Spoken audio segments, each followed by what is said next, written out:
영어가 중요하다는 말을 다시 하려니까 굉장히 쑥스럽기도 해요. 예, 영어 당연히 중요한 거 아니까 여기 와서 있는데 사람이 이게 공부를 하느냐 안 하느냐는 얼마나 절실하냐 안 하냐의 결정이 되는 건데 사실은 영어를 해야 되겠다 많은 분들이 생각을 하시면서도 실제 안 하시잖아요. 예, 못 하시거나 안 하십니다. 그 안 하는 이유가 뭘까? 이렇게 여러 가지가 있겠지만요. 제가 볼 때는 절실하지 않습니다. 예, 절실하지 않고 정말 이걸 꼭 해야 되느냐 내가 정말 어느 정도로 잘해야 되느냐 열망이 강하지 않기 때문에 하지 않는 거라고 저는 봅니다.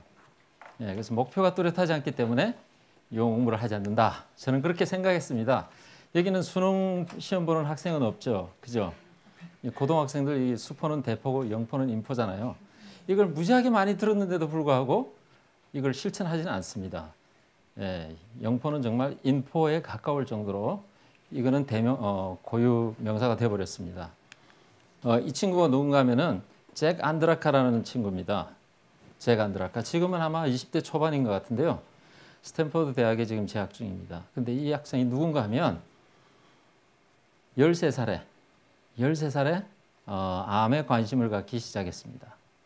예, 그 계기가 뭔가 하면은 삼촌뻘 되는 분이 이 췌장암으로 돌아가셨습니다. 그래서 그 췌장암을 연구하기 위해서 이 어린 마음에 13살짜리 아이가 초등학교 6학년이잖아요.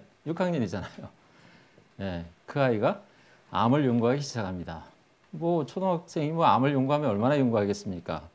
인터넷 서치부터 시작하겠죠. 영어를 잘하는 것이 얼마나 중요한가 하는 게 이제 여기서 나옵니다. 사실은 지금 전 세계 고급 정보는 90%가 영어로 나온다고 보시면 됩니다. 전 세계 고급 정보의 90%가 영어로 나옵니다. 이것이 주는 의미가 뭐냐? 저는 굉장히 크다고 봅니다. 뭐 MIT 강의, 뭐 스탠퍼드 강의, 정말 세계적인 석학들이 많은 정보들을 쫙 쏟아붓고 있습니다. 근데 그 좋은 강의들을 우리는 들을 수가 없습니다. 근데 이 학생은 들을 수가 있는 것이고, 그래서 미국에서 태어났다는 것이 얼마나 큰 이점인지 여기서 보여주는 것이죠. 이 아이는 암을 연구하기 시작했습니다. 13살에.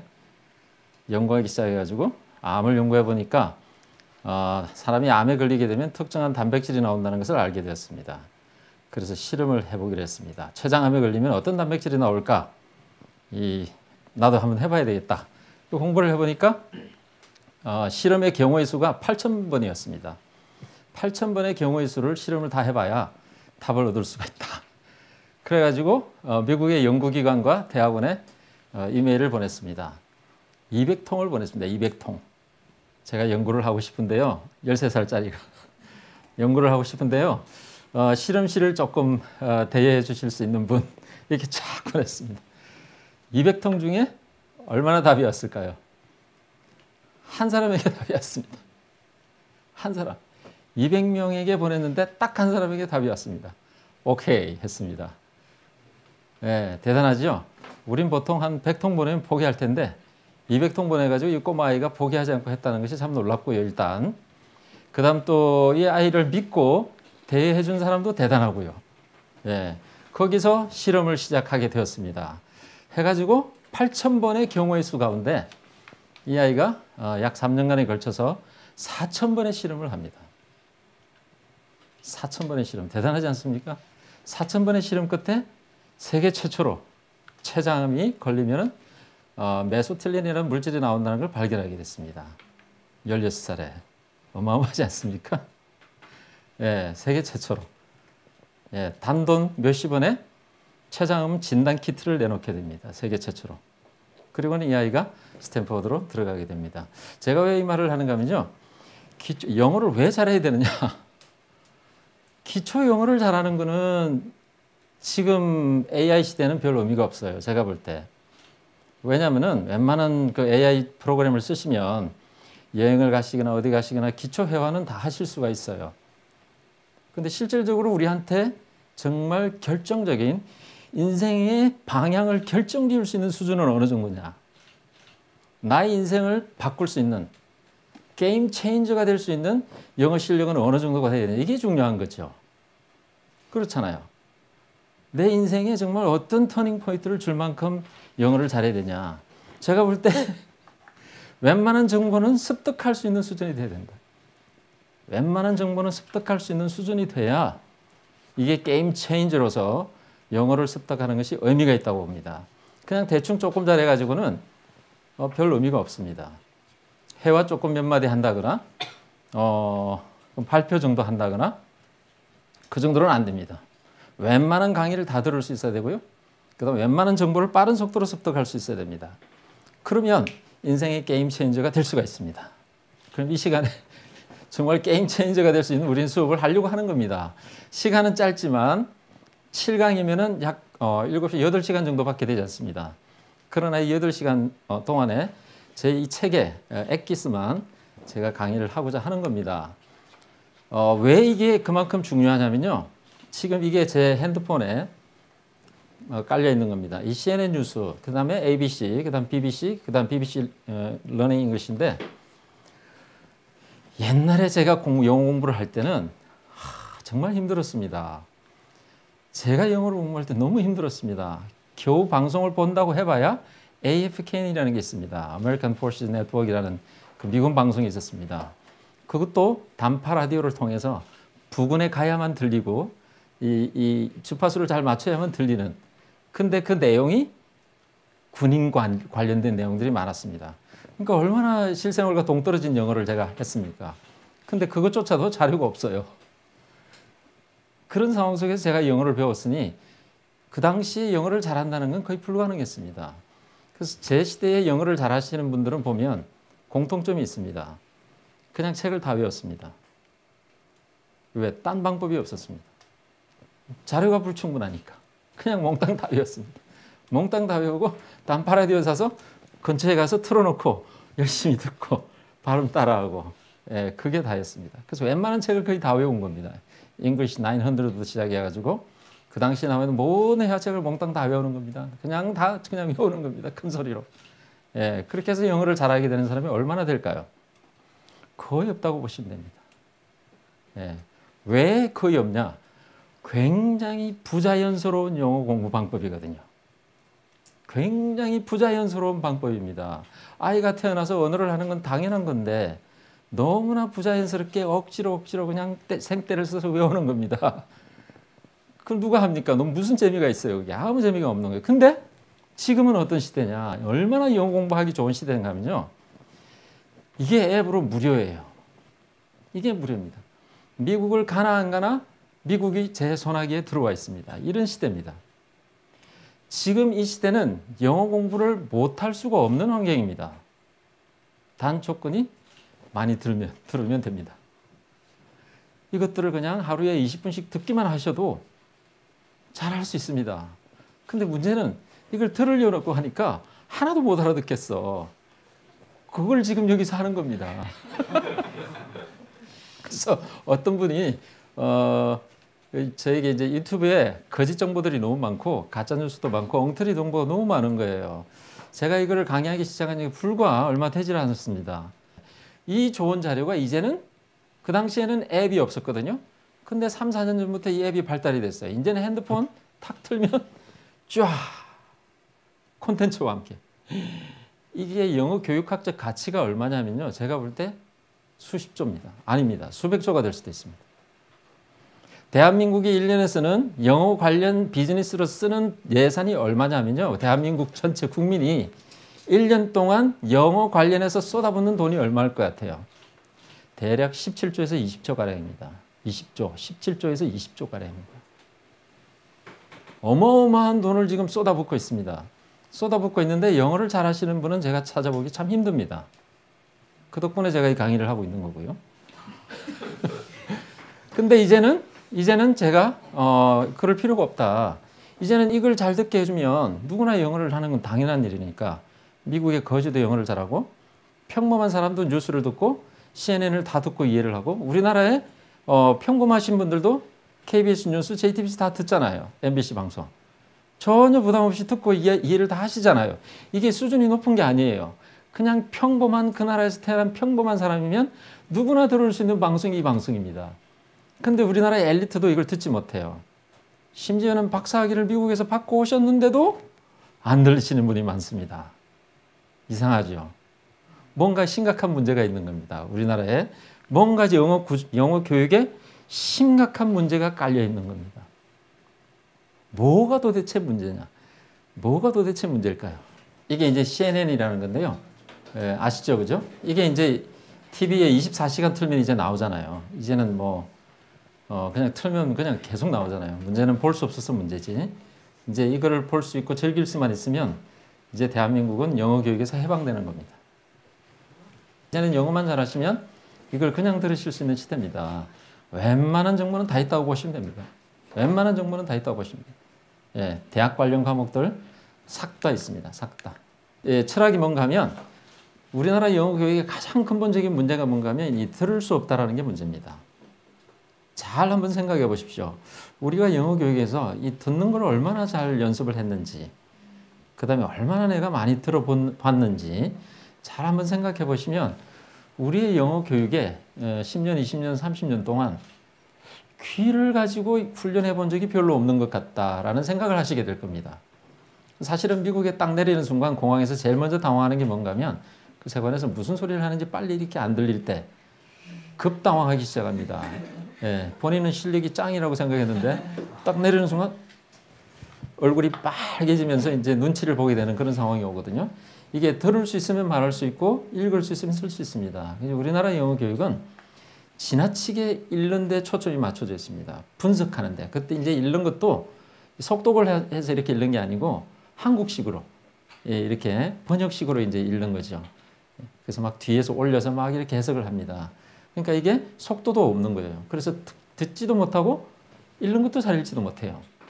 어떻게 보면 우리나라 학생들은 문법학자에 가깝습니다. 문법 분석가들. 동명사가 무엇이고 투부정사의 명사적 용법은 무엇이고 그 다음에 대절이 무엇이고 그 다음 관계사가 무엇이고 관계대명사 주격이 뭐고 목적격이 뭐고 영어 조금 하시는 분들은 그렇게 하고 그게 이제 안 되시는 분들은 이제 찍기라는 걸 하게 됩니다. 이제 딱 보시고 단어만 보고 탁탁탁탁 이 단어가 오면 느낌상 이건 것 같아.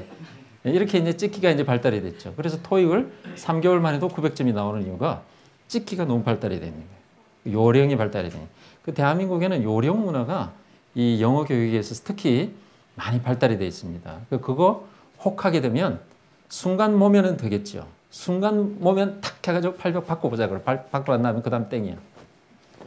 근데 이제 나중에 문제되는 게 언젠가면 취업할 때입니다. 900점을 들고 이제 취업을 하게 되면 어떤 현상이 벌어지면 영어 엄청 잘하는 줄 압니다. 이 면접관이. 질문을 영어로 쏟아냅니다. 근데 그 순간 말을 못 합니다. 너는 900점인데 말도 못하니? 어디서 토익을 배웠니? 이제 이런 질문이 나오기 시작합니다. 차라리 점수를 내질 말걸. 그래서 요즘은 점수를 안 내는 학생이 늘었습니다. 실력이 없으면 부끄러워서. 그래서 이게 중요합니다. 들을 수 있어야 됩니다. 귀가 뚫려야 됩니다. 지금 여기서 제 말 못 알아듣시는 분 아무도 없으시잖아요. 너무나 자연스럽게 우리는 한국어를 배웠기 때문입니다. 우리는 너무나 듣는 것부터 배웠기 때문에 전혀 문제가 없는 겁니다. 편안하게 앉아 계시잖아요. 제가 뭐라고 이야기하든 다 알아들으시잖아요. 제 속도가 굉장히 빠르거든요. 미국인이 여기 앉아서 들으면 굉장히 힘들어요. 예, 제가 이렇게 빨리 이야기하면 저 친구가 왜 덩어리를 저렇게 많이 쓰나? 천천히 따박따박 이야기해 주면 좋을 텐데 이렇게 해주면 좋을 텐데 후다닥 넘어가니까 한국 힘드네 그렇게 생각하죠. 이게 들리는 게 먼저입니다. 지금 우리나라 영어 교육에 그럼 왜 들리는 걸 우리가 연습을 못하게 됐냐? 앞서 말씀드린 대로 이 듣기에 관해서 철학이 없었던 거고요. 그 다음에 어떻게 하면 잘 듣게 할 수 있느냐라는 것을 깊이 있게 고민하신 분이 많지는 않습니다. 시험을 잘 보시면 수능과 토익과 토플이 이게 이제 메이저 시험인데 이 듣기가 이게 사실은 핵심이에요. 어떻게 하면 토플 고득점을 받느냐 이제 질문들을 저한테 많이 하는데 1년 공부하고 난 다음에 학생들이 공통적으로 하는 이야기가 뭔가 하면 그때 그 말을 들을걸요. 해보니까 결국은 듣기가 안 되니까 점수가 빨리 안 오르더라 이렇게 이야기합니다. 토익도 마찬가지예요. 예, 듣기를 만점을 맞으면 그 다음 읽기는 쉽습니다. 예, 그래서 이게 듣기는 시험 점수하고도 밀접하게 연관해 있습니다. 왜 점수가 고득점이 되지 않느냐? 중득점은 돼요. 아주 잘하는 고득점은 듣기가 핵심입니다. 그 다음에 이제 이 단어와 구문에 대해서 제가 조금 설명을 드리는데 단어는 1만 개 정도는 외워야 됩니다. 단어는 1만 개 정도. 대한민국 학생들이 한 3천 개 정도를 외우고 있습니다, 보통. 그래서 영어를 못하는 겁니다. 미국에 있는 원어민들, 대학생, 평범한 학생들이 제가 보기에는 4, 5만 개 정도를 외우고 있습니다. 우리나라 학생들이 영어를 그 아이들 뭐 말하는 건 다 알아들어야 되니까 최소한 10,000개 정도는 제가 볼 때 알아야 됩니다. 그 다음에 이제 구문은 제가 여기서 정리를 해주니까 이제 금방 끝나요. 이거는 걱정 안 하셔도 돼요. 근데 조금만 걱정하시면 돼요. 단어 10,000개, 단어 10,000개를 어떻게 외우느냐, 이제 이 문제가 있는 거죠. 단어 10,000개를 어떻게 외울 것인가, 그거는 제가 조금 이따 이야기를 하겠습니다. 요거 보면은 수능 문제를 들이대서 죄송합니다. 이미 지나간 상처를 들이대서 죄송합니다. 이게 29번 문제인데 29번 문제를 학생들에게 시켜보니까 이런 순서로 해석을 하더라고요. 1번 여기부터 해석을 합니다. teaching this or that subject or lesson, 이 저런 주제 레슨을 가르치는 데 있어서. 그 다음에 2번 maybe who may be more successful, 아마도 보다 성공적일 수 있는. 그리고 이리로 갑니다. 누군가가 somewhere in the same building or district, 같은 빌딩이나 구역 내 어딘가에 있을 수 있다는 the fact, 사실이. 그 다음 이리로 옵니다.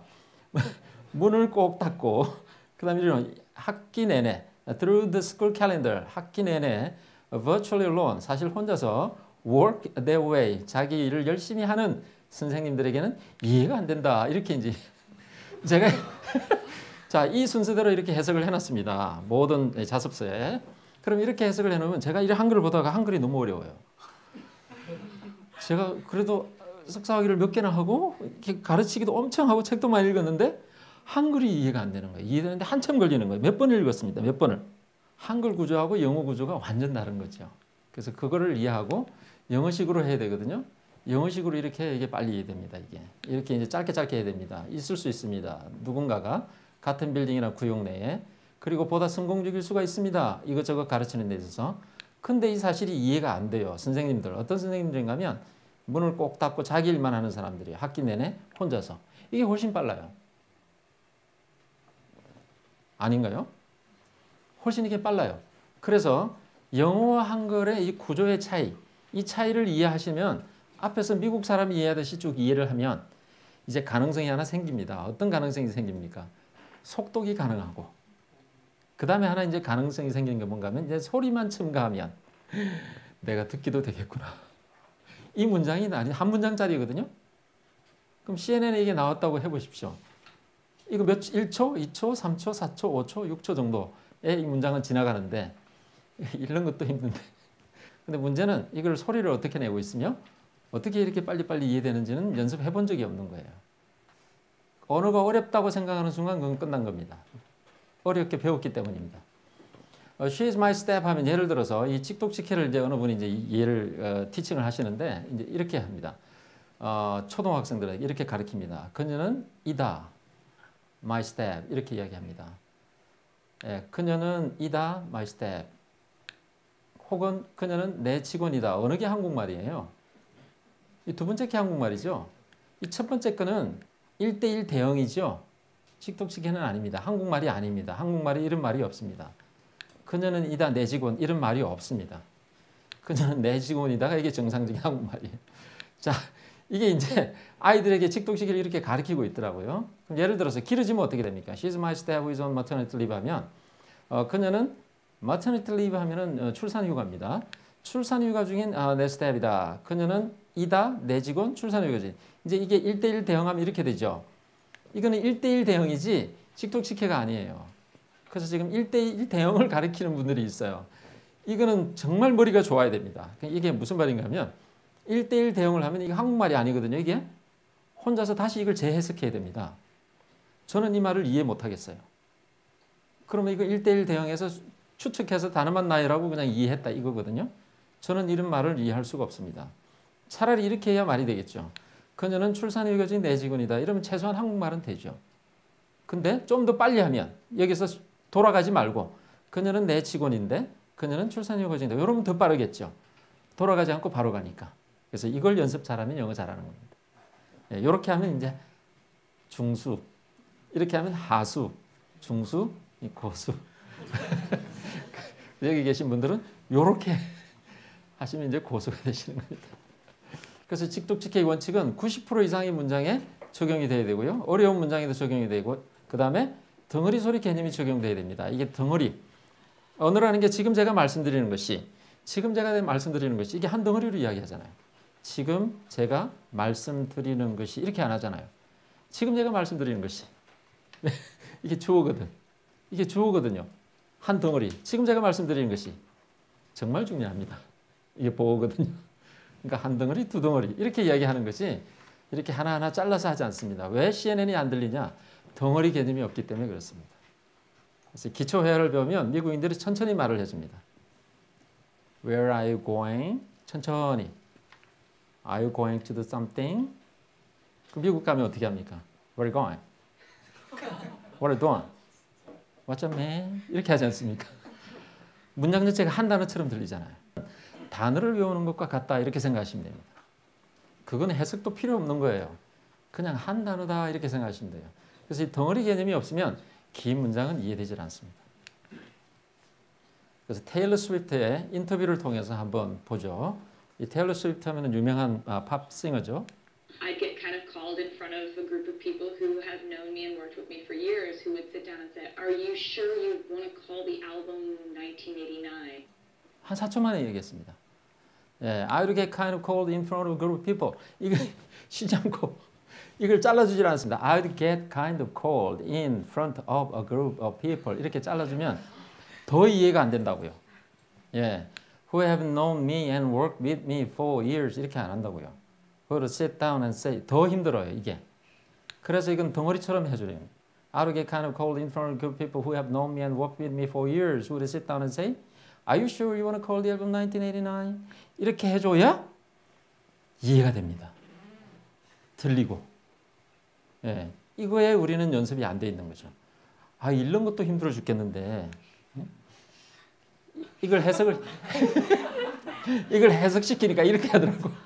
이걸 제가 문장을 주고요. 대학생들한테 해석을 시키니까 이렇게 해요. 잘하는 학생이에요. 이 학생 못하는 학생이 아니에요. 중수입니다. 중수. 잘하는 학생이에요. 나를 알고 나와 함께 수년간은 일을 했고 앉아가지고 네가 앨범을 1989년이라고 부르고 싶니 정말로? 라고 말하는 한 그룹의 사람들 앞에 내가 불려가게 됐다. 이렇게 이야기를 했습니다. 근데 이 학생은 퍼펙트하게 해석을 했습니다. 한국식으로. 퍼펙트하게 했습니다. 문제는 뭐냐면 그 다음에 생깁니다. 시간이 주어지면 이 학생은 해석을 했는데 문제는 이게 시간이 너무 걸렸다는 거예요. 근데 아까 보셨듯이 방송에 인터뷰할 때 몇 초였습니까? 대략 4초. 이 학생은 지금 이걸 해석하는데 대략 1분 이상이 지나갔습니다. 그럼 이 학생은 평생 들을 수가 없는 겁니다. 이 학생의 머리 구조로는 이 문장을 평생 들을 수가 없는 겁니다. 근데 이 단어가 어려운 단어가 아니에요. 자세히 보시면. 어려운 단어가 아니에요. 그럼 이 학생은 두 가지 문제가 있는 겁니다. 하나는 미국식 사고가 없다는 거 하나. 이 학생은 고집을 피우고 있는 겁니다. 두 번째는 소리 개념이 하나도 없다는 거예요. 덩어리 개념이 없는 겁니다. 이 학생은. 이게 1초 만에 지나간다는 걸 생각도 해본 적이 없는 거예요. 어느 누구도 가르쳐주지 않은 거예요. 자, 다시 한번 이야기하겠습니다. I would get kind of called in front of a group of people who have known me and worked with me for years. Who would sit down and say, Are you sure you want to call the album 1989? 요렇게 들려야 영어가 이제 되기 시작합니다. 이런 식으로. 바로 자, 나는 일종의 불려갔죠. 한 그룹 앞에. 근데 이 사람들이 나를 아는데 몇 년 동안 함께 일했고 앉아가지고 가끔 이런 말을 했어요. 정말 네가 부르고 싶어? 그 앨범을 1989이라고? 요렇게 이해를 해야 이제 그 다음 나아갈 수가 있습니다. 그 다음 최소한 영어식 사고가 돼야 그 다음 뭐를 붙여야 됩니까? 덩어리 소리를 이제 붙이는 겁니다. 이제 이게 사고 구조가 돼야 그 다음 이제 이 스피킹 말하기 훈련이 되는 겁니다. 그러면서 이 사람은 기가 빵 트이는 겁니다. 영어가 얼마나 재밌겠어요? 영어가 얼마나 재밌겠습니까? 이 사람이. 이렇게 되는 겁니다. 이제 더 빨라지면. 탁탁탁탁 이렇게. 이렇게 보이는 겁니다. 실질적으로 하나, 둘, 셋, 네 개의 의미거든요. 이거는 네 개의 의미 단위거든요. 이 의미 단위들을 이제 받아들이는 거죠. 어떤 분이 아니 선생님 제가 아시는 할머니 한 분이 CNN을 10년을 들으셨어요. 10년을 들었더니 다 들리신대요. 그래서 제가 뭐라고 그랬게요. 들리시긴 들리겠죠. 네, 소리만 들리겠죠. 의미는 모르시고. 네, 들리긴 들립니다. 소리는. 근데 의미는 모르세요. 자, 이 내용을 여러분이 내용을 모른 채 100번을 들으면 들릴까요? 자, CNN을 틀고 100번을 들으면 들릴까요? 똑같은 문장을? 내가 그 내용을 몰라요. 계속 들으면 들릴까요? 안 들립니다. 안 들립니다. 그냥 그렇게 시간 낭비하지 마시고 그냥 그 내용을 알고 그냥 들으면 그냥 들립니다. 방금 훨씬 빨리 들리잖아요. 그냥 들리는 겁니다, 이게. 시간 낭비하실 필요가 없다고요. 그러니까 그 앱의 가치가 얼마나 큰지 아시겠죠? CNN 앱, ABC 뉴스 앱, 그 다음에 기타 등등 너무 좋은 앱들이 많습니다. 그 앱들이 제 핸드폰에 들어와 있다는 이 가치가 얼마나 큰지 아시겠죠? 왜냐하면 그 밑에 콘텐츠가 같이 있거든요. 그럼 그 콘텐츠를 보면 되잖아요, 이렇게. 쭉 보고 내용을 이해 다 한 다음에 동영상을 탁 트니까 그 내용이 쫙 나오는 거예요. 그럼 이제 이 내용과 소리를 이제 매치하는 훈련을 하는 거예요. 이렇게 1년을 하시면 CNN이 미니멈 50% 들을 수 있습니다. 자, 이론적 배경을 제가 간단히 설명을 드리면, 네, 이 페이지에 보시면 지난 50년 동안 대한민국 혹은 전 세계 영어 교육의 철학의 근간이 무엇인가 하면 이 두 가지 원리입니다. 하나는 100개가 넘는 문법 용어, 그 다음에 하나는 문장의 오형식. 이 두 가지 철학에 의해서 모든 책은 지금 만들어지고 재생산이 되고 쏟아져 나오고 있습니다. 지금 시중에. 자, 여기서 제가 문제를 딱 그냥 하나만 집어드릴게요. 이 100개가 넘는 문법 용어를 언제 터득하냐. 잘 보시면 이게 다 한자예요. 그 다음에 조금 더 유식하신 선생님을 만나게 되면 이게 영어로 쓰기 시작합니다. 100개가 순식간에 200개가 될 수 있고 300개가 될 수도 있습니다. 제가 이거를 미국의 입학처장들한테 물어봤더니 아무도 몰라요. gerund가 뭐냐, to infinitive가 뭐냐 설명 한번 해봐라. 아무도 설명을 못합니다. 영어 너무 잘합니다. 한국의 고등학생에게 제가 물어봤습니다. to infinitive가 뭐냐 설명 쫙. CNN은 얼마나 듣니? 0%. 이 문법 용어가 사람을 망쳤습니다. 100개가 넘는 이 문법 용어를 다 터득하게 되면 언제 터득할까요? 터득 못합니다. 대한민국 학생들은. 그럼 누가 터득하고 있냐? 선생님들만 터득하고 있습니다. 강사와 선생님들은 왜 터득했느냐? 가르쳐야 하니까. 의무감에서 공부를 합니다. 싫어도. 근데 그 내용을 들고 학생들에게 가르쳐야 합니다. 여러분, 자, 투부정사는 명사전용법이 있고 형용사전용법이 부사전용법이 있고, 자, 그래서 말이지. 야, 졸지 말고 일어나고. 그럼 벌써 졸지 말고 하는 사이에 벌써 2명이 더 졸아. 이 용어를 시작하는 순간 거의 반 정도는 그냥 엎드러졌다고 보시면 됩니다. 이 용어를 누가 만들었느냐? 언어학자들이 만들었습니다. 그래서 항상 우리가 뭐가 문제인지를 밝혀내려면 이걸 만든 사람이 누군지를 알아야 됩니다. 이걸 만든 사람이 언어학자들입니다. 링귀스트란 말이죠. 언어학자들은 이걸 왜 만들었냐? 언어학자들이 누굽니까? 자기의 지식을 과시해야 되는 사람입니다. 자기가 연구한 것을 이 세상에 발표를 할 때 자기만의 고유한 이름을 끄집어내야 됩니다. 이건 내가 만들어냈다. 무슨 이론 쫙 용어들을 정리해서 낸 겁니다. 쫙 만들어 보니까 이 용어가 어마어마하게 많아진 겁니다. 언어학자들이 만들어 보니까. 근데 이거를 영어 교육학자들이 채택을 했습니다. 영어 교육학자들이 똑같은 용어를 아이들에게 쓰기 시작한 거죠. 문제는 미국에서 태어나면 이거부터 안 가르치잖아요. 근데 한국에서 태어난 학생들은 이거부터 가르친 거예요.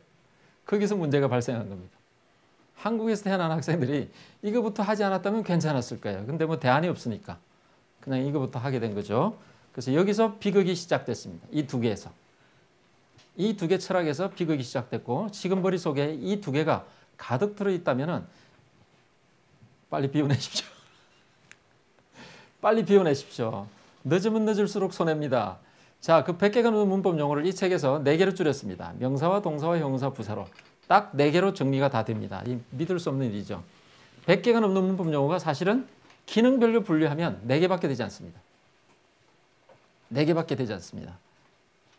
어메이징하죠. 모든 언어가 똑같습니다. 모든 언어가 사실 따지고 보면 명사, 동사, 형용사, 부사밖에 없습니다. 이 4개를 우리가 다 설명할 수 있습니다. 그럼 명사가 무엇입니까? 명사가 무엇입니까?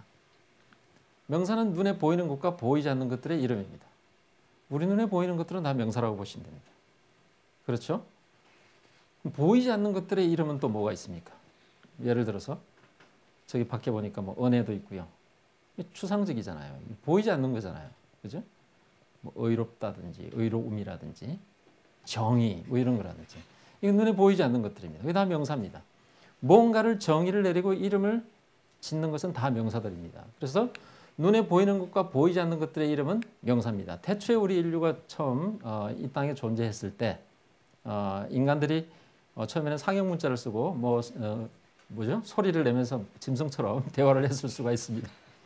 그러다가 답답하니까 어떻게 됐습니까? 단어를 만들기 시작했습니다. 제일 먼저 만들어낸 단어가 명사입니다. 제가 생각하기엔 간단하니까 water, 물, 밥, 엄마, 아빠 간단하니까. 근데 요즘도 원시인들이 많습니다. 사실은 권위적인 분들은 명사만 쓰잖아요. 어떤 분들은 언어도 쓰지 않고 소리 문자로 합니다. 이렇게 명사가 태초에 명사부터 생겼습니다. 근데 명사가 생기는데 답답한 거예요. 이거 가지고는 안 되는 거야. 뭔가 좀 더 역동적인 게 필요해요. 그래서 이 명사를 살린 게 동사입니다. 이 명사를 역동적으로 만들어졌습니다. 물, 주어라는 걸 붙였습니다. 여전히 권위적입니다. 주어. 그 다음에 이 동사를 붙이니까 명사가 조금 살아났습니다. 문장이 좀 문장다워지기 시작했습니다. 이 동사는 명사를 위해 존재합니다. 명사의 역동성을 더해주고 상태와 동작을 설명해 주는 게 동사입니다. 그래서 모든 언어는 명사와 동사의 근간을 이루고 문장이 형성되고 있습니다. 명사 하나랑 동사 하나랑 이렇게 문장이 형성이 됩니다. 그 다음에 조금 더 이야기하다 보니까 형용사라는 것도 필요했습니다. 이 동사로는 부족한 거예요. 형용사를 하나 더 만들어냈습니다. 물 줘 했는데 차가운 물 줘. 차가운이라는 거 하나 딱 붙이니까 좀 더 구체적으로 변했습니다. 따뜻한 물 줘. 이렇게. 그래서 형용사가 명사를 동사가 하지 못하는 것을 하나 더 하게 됐습니다. 그래서 명사가 존재했는데 동사가 역동성을 더했고 그 다음에 이 형용사가 좀 더 첨가를 해서 명사를 활발하게 만들어서 살아있게 만들어졌습니다. 그러다가 이제 말장난을 치기 시작합니다. 이제는 말을 계속 하다 보니까 이제 말을 가지고 이제 시를 쓰기 시작하고요. 문학 작품을 쓰기 시작하고 현 생활과 관련이 없는 것 같은 내용을 막 쓰기 시작합니다. 거기서 가장 많이 나오는 게 부사입니다. 그래서 작가들이 가장 많이 작가와 비작가의 차이는 뭐냐? 부사를 얼마나 잘 쓰느냐. 개슴츠레 눈을 뜨고 똑바로 떠 눈 이렇게 하면 될 텐데 개슴츠레 나지막이 뭐 이런 표현들을 이 부사를 이제 집어넣어서 문학적으로 싹 바꾼 겁니다. 그래서 이 부사를 많이 쓰시는 분들의 특징이 뭔가 하면 굉장히 언어가 풍부하신 분들입니다. 그래서 사실 따지고 보니까 명사, 동사, 형용사, 부사만 가지고 모든 문법용어가 다 설명이 되더라는 거예요. 자, 이제는 영어 교육을 위해서 이 4개만 알면 되겠습니다. 이 4 개념만 가지고 이 책이 다 설명이 됩니다. 그래서 설명을 해보니까 재밌게도 이 동사를 기준으로 해서 딱 해보니까 모든 영어 문장이 9가지로 딱 분류가 되더라는 거예요. 어떤 동사가 오면 있다 없다 하면 되고 어떤 동사가 오면 가다 오다 합니다. 어떤 동사가 오면 시이다 하면 어떤 동사가 오면 판명되다 어떤 동사가 오면 하다 뭐를 이렇게 딱 9가지로 분류가 되더라는 거죠. S가 있다, S가 간다, S가 시이다, S가 되다, S가 하다 뭐를 이게 가만히 보시면 영어식 사고입니다. 이게 한글식 구조가 아닙니다. 이게 한글식 구조가 아니에요. 그래서 기능별로 나누어 보니까 4개밖에 문장 성분이 없더라는 거죠. 그래서 이건 기능별로 나눈 최초의 책입니다. 그래서 이 기능별로 나누어 보니까 동사, 명사, 형용사, 부사만 알면 되더라 이 말이죠. 그래서 지금부터 머릿속에 뭘 기억하셔야 된다고요? 동사, 명사, 형용사, 부사만 기억하시면 됩니다. 모든 동사는 기능이 해석의 구원리를 만들어낸다. 그 중에 하나다. 그 다음에 모든 명사는 문장의 주어가 되든지 보충어가 되든지 목적어가 대상이 됩니다. 모든 명사는 이 셋 중에 하나입니다. 이걸 갖다가 시중에서는 이렇게 찢어놨습니다. 보통 추상, 집합, 고유, 물질, 명사, 인칭, 지시, 대명사, 명사 이렇게. 저 모든 것의 공통점이 뭐라고요? 이 모든 것의 공통점이 뭐라고요? 기능이 똑같다고요. 이 모든 동사의 공통점이요? 기능이 똑같다고요. 이 모든 형용사의 기능이 이거라고요. 이거 중에 하나예요.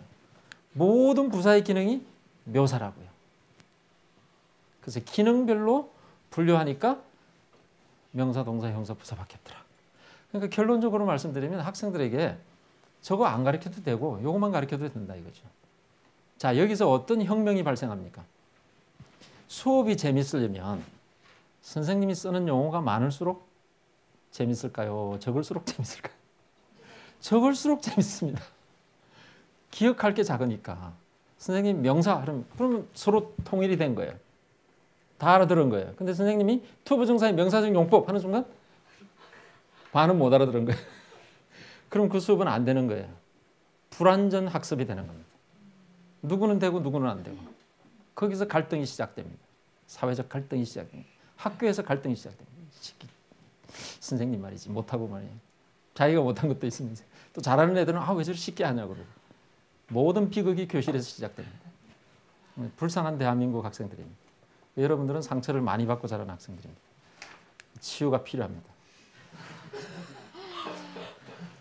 알게 모르게 상처를 엄청나게 받고 자랐습니다.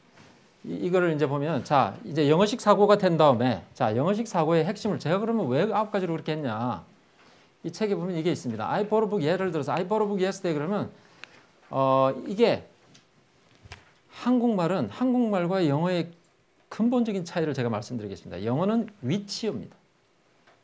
영어는 위치가 주어, 동사, 목적어, 고정이에요. 거의 고정이에요. 한국어는 조사어입니다. 바꿔도 상관없어요. 주어를 저리 보내도 되고 목적어를 앞으로 보내도 되고 뒤로 보내도 되고 중간에 보내도 상관이 없어요. 조사어이기 때문에. 이 문장을 한국 학생들에게 해석을 시키면 이렇게 합니다. 나는 어제 책을 구입했다. 이렇게 합니다. 보편적으로 거의 90% 이상이 다 그렇게 합니다. 가끔 특이한 학생은 또 있긴 해요. 나는 어제 책을 구입했다. 이렇게 하면 왔다가 돌아가야 되잖아요. 이 짧은 문장도 왔다가 돌아가니까 2번을 읽어야 돼요. 이해하는데. 한국식으로 하면.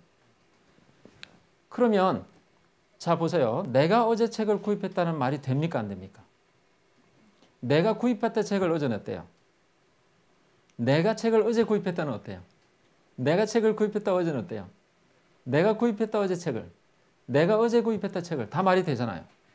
그러면 이거를 한국말로 쭉 나열하면 몇 개가 가능할까요? 20가지가 넘습니다. 제가 여기서 말씀드리고 싶은 건 뭔가 하면요. 한국어는 조사어다. 위치를 바꿔도 상관이 없다. 영어는 고정이다. 위치어다. 위치가 정해져 있다. 예를 들어서 영어는 bought, I, book 이게 안 된단 말이죠. 이해되시죠? 그러면 자 여기서 힌트를 얻으셔야 됩니다. 내가 영어를 그럼 잘하려면 어떻게 되느냐? 미국식으로 해석하는 걸 선택하자 이거지. 20가지의 한국 해석 방법 중에 이걸 선택하자는 거죠. 내가 구입했다 책을 어제 조사어이기 때문에 가가 들어가면 주어고 다가 들어가면 동사고 어리 들어가면 목적어잖아요.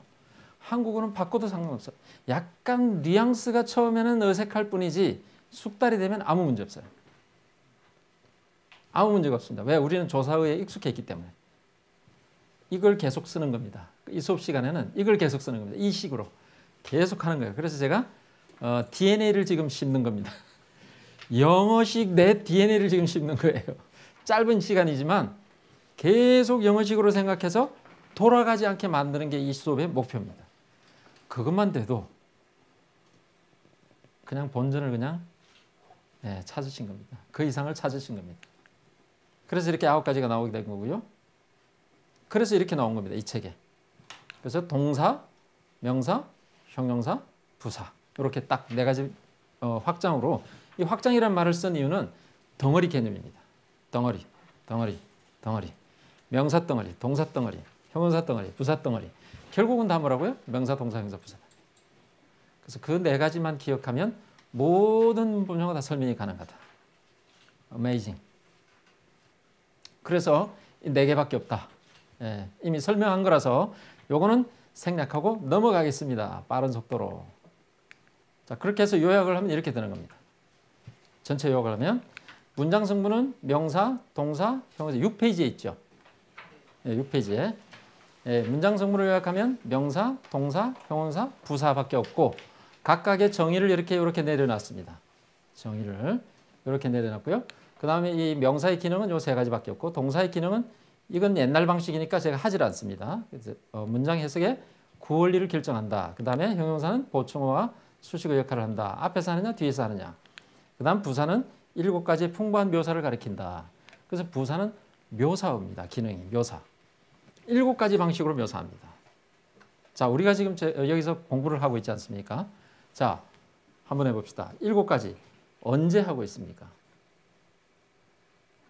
네, 9시. 그 다음에 어디서 하고 있습니까? 아람교당. 그 다음에 이유는 왜 합니까? 잘하려고. 자, 어떤 방식으로 합니까? 뭐 PPT 쏘고 촬영하고 뭐 그냥 그다음 어느 정도로 하고 있습니까? 눈을 부릅뜨고 열심히 하고 있습니다. 자, 어떤 조건이면 여기서 할 거라고 생각했습니까? 날씨가 좋으면 가야지. 그 다음에 그럼에도 불구하고 이렇게 눈을 부릅뜨고 열심히 했음에도 불구하고 나는 영어가 왜 이래 안 되지? 이게 반전입니다. 그래서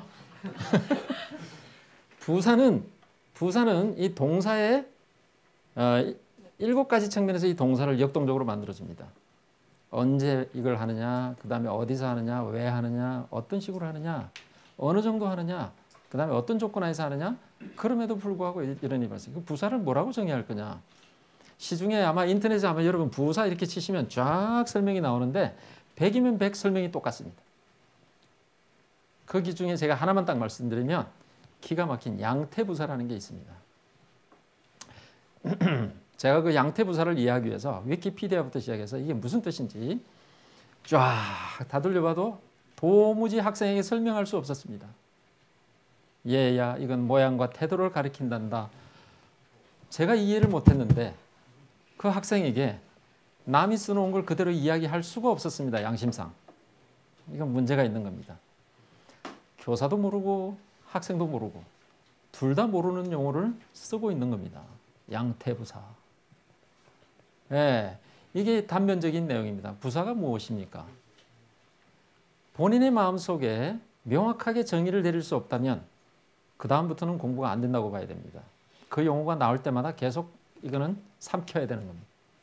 쌓일 수가 없는 거죠.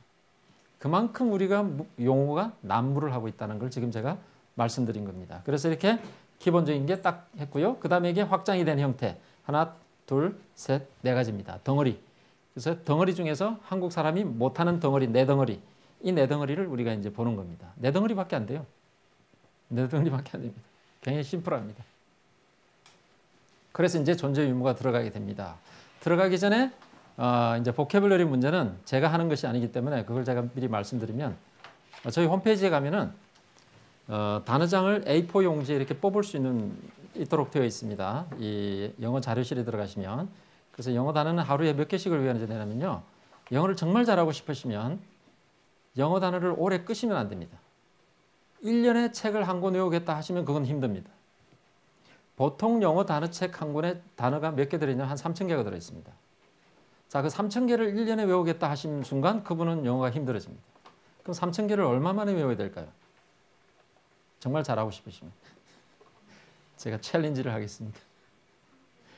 한 달 안에 다 외우셔야 됩니다. 하루에 100개씩을 외우셔야 됩니다. 하루에 100개씩을 외우시면 한 달 안에 끝납니다. 왜 그렇게 해야 되느냐? 이 수업과 동시에 진행이 되면 효과가 극대화됩니다. 어휘를 모르는 상태에서 계속 제가 구조를 이야기하면 구조는 다 알았는데 내용을 하나도 모르시는 거예요. 이게. 단어 외우는 방법이 있습니다. 근데 A4 용지에 딱 이렇게 8등분을 해서 100개의 단어를 뜻 하나에 영어 단어를 이렇게 적어서 외우시면 됩니다. 절대 단어 책을 들고 외우시면 안 됩니다. 책은 휴대가 되질 않습니다. A4 용지는 팔질지로 접어서 호주머니에 넣을 수가 있습니다. 저는 그렇게 권합니다. 지하철을 탈든 어딜 가든 단어 외우는 것의 핵심은 뭐냐? 반복입니다. 반복입니다. 반복 외에는 아무런 방법이 없습니다. 어원? No way. 뭐 어원을 외워서 외운다? No way. 그 다음에 이미지를 통해서 외운다? No way. 무슨 이미지를 활용해서 이 이미지가 나오면 이 단어는 이걸 뜻하고 이게 단어가 몇 개가 더 늘어난 거예요. 오히려. 중간 매개체가 늘어난 거예요. 그렇게 해서 이게 지금 단어를 외우시면 안 되는 겁니다. 어휘는 이 운전하고 같아서 무의식 쪽에 튀어나와야 됩니다. 그냥 우르륵. 그냥 나와야 써먹을 수 있는 겁니다. 생각하는 순간 그거는 아닌 겁니다. 그거는. 그냥 제가 생각 없이 부르륵 하듯이 그냥 우르륵 튀어나오려면 무한 반복 외에는 딴 방법이 없습니다. 하루에 100개가 어려운 게 아닙니다. 사실은. 제가 실험을 해봤습니다. 평범한 고등학교 1학년 학생이 단어를 100개를 주고 그냥 시간을 재봤습니다. 10분 동안. 외우는 방법은 어떻게 하느냐. 반복만 해라 그랬습니다. 읽기만 하라. 외우질 마라 그랬습니다. 그냥 읽어라. 계속 읽었습니다. 그냥 계속 10분 동안 앉아서 계속 읽은 거예요. 외워진 겁니다. 이게 어휘를 외우려고 하지 마십시오. 반복하면 외워집니다. 그냥. 그렇게 해서 빠른 속도로 책을 한 권 빨리 떼야 그 다음부터 영어가 재밌어집니다. 이게 어휘가 너무 밑바닥이다 보니까 내용 자체가 진도가 안 나가는 겁니다. 이게. 제 말이 맞습니다. 예, 이렇게 해서 외우셔야 됩니다. 그래서 학생들이 아이 선생님 그 불가능한 이야기를 자꾸 하세요. 내가 1000만 원을 줄게 외울래? 그랬더니 다 손들었습니다. 하루에 100개, 한 달에 3000개를 외우면 1000만 원. 오케이? 그랬더니 학생이 한 명이 100만 원만 줘도 외우겠습니다. 이렇게. 100만 원만 줘도 저는 외우겠습니다. 이게 뭘 뜻하는 것입니까? 동기부여가 안 돼 있다는 것입니다. 단어 3000개를 한 달 안에 외우는 것의 가치가 얼마냐? 제가 볼 때는 10억이 넘을 수도 있습니다. 수십억이 될 수도 있습니다. 3개월 안에 10,000개를 외우면 그 가치가 얼마냐? 분명히 이건 10억이 넘습니다. 현금을 10억을 준다 그러면 외우는데 10억의 가치가 있다는 걸 알면서도 외우질 않습니다. 단 3개월 안에 외워야 됩니다. 왜? 빠르면 빠를수록 효과는 극대화됩니다. 늦으면 늦을수록 효과는 상실됩니다. 그만큼 이게 중요한 겁니다. 영어를 못하는 이유를 아시겠죠? 제가 결정적으로 몇 가지 아픈 걸 말씀드렸습니다. 예, 그렇게 하시면 반드시 영어를 잘하게 되어 있습니다. 반드시 영어를 잘하게 됐습니다. 언어는 그냥 상식적인 겁니다. 잘 들어주셔서 대단히 감사합니다. 네.